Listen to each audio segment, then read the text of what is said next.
Hiro, apie ką galvoji, kai lieki vienas? Apie namus. Kalbėjausi apie juos su tavimi ir tavo draugais. Ilgiuosi jų labiau nei bet kada. Tomas suprato, kaip sunku Hiro būti toli nuo namų. Jis norėjo jį pralinksminti.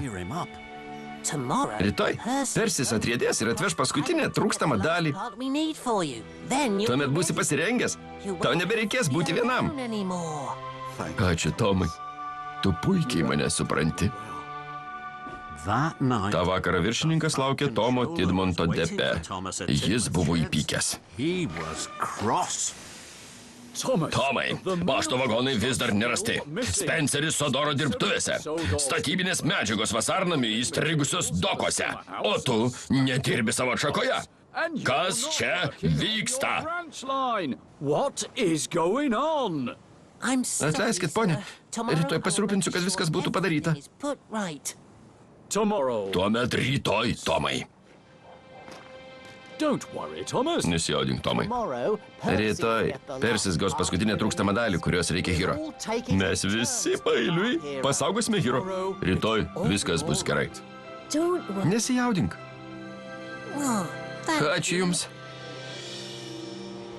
Sodoro saloje išaušo nauja diena. Spenceris grįžo ant bėgių. Šiandien aš išsiaiškinsiu, ką sugalvojo tas suktas Tomas.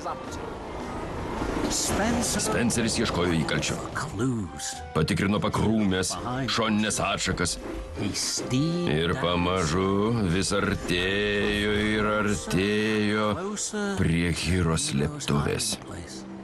Staiga Spenceris pratisai garsiai sušvilpė. Ir kągi aš čia radau? Džeimsas ir Tobis išgirdo Spencerį. Jie paleido į darbą stūmoklius. Kad mane kur stūmokliai. Radau Persio pašto vagonus, turbūt tai Tomo gudrybių dalis. Staiga atpuškavo Džeimsas ir Tobis. Spenceris pernelyg priartėjo prie Hiro. Džeimsas sušvilpė, Tobis sutilindžiavo varpu.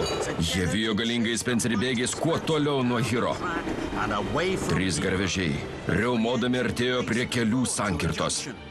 Tuomet priešai Spencerį išdygo Tomas. Spenceris buvo užspeistas. Jis negalėjo važiuoti nei pirmin, nei atgal. Ir jis turėjo Persio pašto vagonus.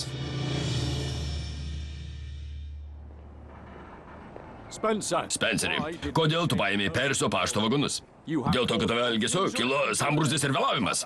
Bet aš jų neėmiau. Man neįdomu savo išvedžiojimai, Spenceri. Surask Persį ir grąžink jam vagonus. Tuoj pat. Neleisiu, kad Tomas taip lengvai įsisuktų. Ta popietė